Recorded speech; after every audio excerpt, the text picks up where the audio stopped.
அனைவருக்கும் வணக்கம். தெய்வீக பலன்கள் சேனல் சார்பாக தங்களை அன்புடன் வரவேற்கிறோம். இன்று நம் காணொளியில் காண விரும்புவது கார்த்திகை மாதம் சங்கடகர சதுர்த்தி நாளில் கஷ்டங்கள் தீர பரம்பொருள் விநாயகப் பெருமானை எவ்வாறு வீட்டில் பூஜை செய்ய வேண்டும் என்பதை பற்றி இந்த காணொளியில் விரிவாக பார்க்கலாம். வாருங்கள் காணொளிக்கு செல்லலாம். மறக்காமல் ஒரு சப்ஸ்கிரைப் செய்யவும். கார்த்திகை மாதம், தை மாதம், ஆடி மாதம் வரும் செவ்வாய்க்கிழமைகளில் இந்த விரதத்தை மேற்கொள்ளலாம். கண்டிப்பாக இந்த செவ்வாய்க்கிழமைகளில் வரும் சங்கடகர சதுர்த்தி நாளில் நீங்கள் பரம்பொருள் விநாயகப் பெருமானை வழிபடுவதன் மூலம் உங்கள் வீடுகளில் இருக்கும் கஷ்டங்கள் அனைத்தும் தீர்ந்து செல்லும் கொளிக்கும் என இந்த பூஜையை நீங்கள் கண்டிப்பாக செய்யலாம். சிலர் ஊர் வழக்கப்படியும் குலதெய்வ வழக்கப்படியும் 4 செவ்வாய் 8 செவ்வாய் என்று இந்த பூஜையை கடைபிடிப்பார்கள். இப்பூஜை முன் இரவில் தொடங்கி பின் இரவிலேயே முடிக்க வேண்டும். அதாவது சூரிய உதயத்திற்கு முன்பே முடித்துவிட வேண்டும். அடுத்ததாக புளிய இலையோ அல்லது புங்க இலைகளை கொண்டு சிறிய வீடுகள் போல செய்தல் வேண்டும். கன்று போடாத ஒரு நல்ல பசுவின் சாணத்தை கொண்டு பிள்ளையார் பிடித்து அந்த வீட்டின் உள்ளே வைக்க வேண்டும். பூஜை பொருளான பழம், வெற்றிலை, பாக்கு, தேங்காய், கொழுக்கட்டை வைத்து பரம்பொருள் விநாயகர் அகவல் படித்து விநாயகர் பூஜையை முடிக்க வேண்டும். பூஜை முடிந்தவுடனேயே நிவேதன பொருட்களை பூஜை செய்தால் பெண்கள் மட்டும் உண்ண வேண்டும். உண்ட பின் பொங்க இலை, புளிய இலையால் செய்த குடிலை களைத்துவிட்டு பூஜை செய்த பூ, சாணம், பிள்ளையார் இவை அனைத்தையும் அவற்றில் விட வேண்டும். விட்டுவிட்டு ஆற்றில் நிறை குடத்துடன் தண்ணீர் எடுத்துக்கொண்டு மஞ்சள், குங்குமம் வைத்து வெற்றிலை போட்டுக்கொண்டு மௌனமாக திரும்ப வேண்டும். இவை அனைத்தையும் சூரிய உதயத்திற்குள் செய்து முடித்துவிட வேண்டும். இந்த பூஜை குலப்பெண்கள் ஒரு குழுவாக சேர்ந்து செய்யலாம். நிவேதன பொருட்களான அடை, கொழுக்கட்டை, அவர்தம், பாக்கு செய்து பூஜையில் ஒன்றாக வைத்து பிறகு பிரித்து கொள்ளலாம்.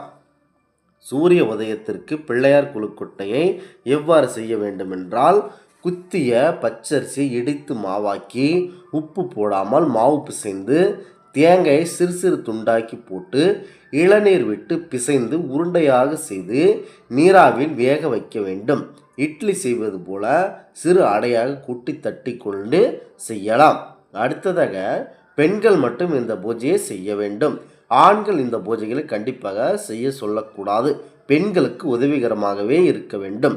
ஆண்களுக்கு நிவேதன பொருளான அடையையோ கொழுக்கட்டையோ உண்பதற்கு தரவே கூடாது. இப்பூஜையை இரவிலேயே தொடங்கி இரவிலேயே முடிக்க வேண்டும். பூஜை செய்த பொருட்கள் அழியும் பொருட்கள் மறுநாள் உதயத்தில் தென்படவே கூடாது. பெண்கள் பூஜை தொடங்குவதற்கு முன்பு குளித்து முடித்து விட்டுத்தான் தொடங்க வேண்டும்.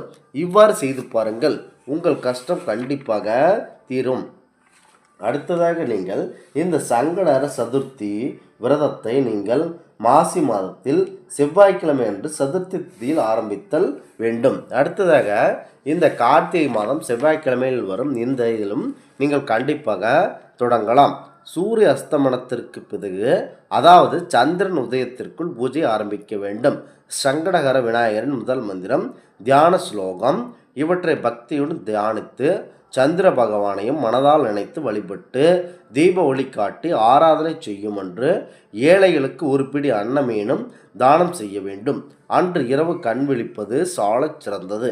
ஏழரை சனி பாதிப்பு உள்ளவர்கள் இந்த விரதத்தை மேற்கொள்வதன் மூலம் வன்னிவரம் பூஜையும் செய்தால் ஏழரை சனி பாதிப்புகள் விலகப் பெறுவார்கள்.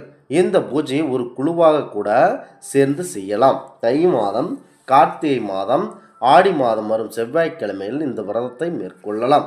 உங்களுக்கு நல்லவித முன்னேற்றம் கிடைக்கும். அடுத்ததாக இந்த பூஜை செய்பவர்கள் நோய் நடியில் இருந்து தப்பித்து பூர்ண ஆயுளுடன் வாழ்வர்.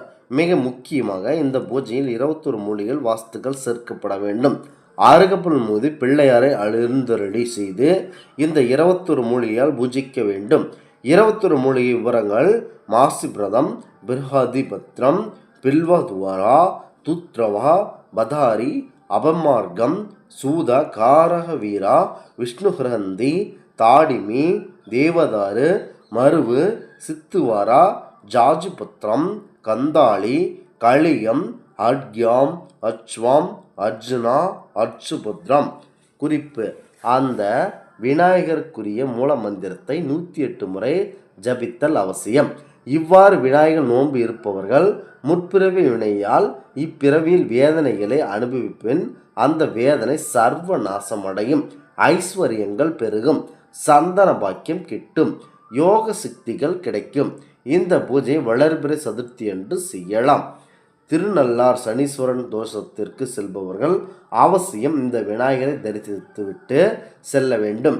5 சதுர்த்திகள் தொடர்ந்து இங்கு வந்து வழிபட நினைத்த காரியங்கள் கண்டிப்பாக இந்த பூஜை செய்வதன் மூலம் நிறைவேறும். 7.5 சனி, அஷ்டமித்து சனி, கண்டச்சனி உள்ளவர்கள் இங்கு எழுந்தருளியுள்ள வன்னி மரத்தை வழிபட்டு வரலாம். சனி பகவானது பாதிப்பு விலகும்.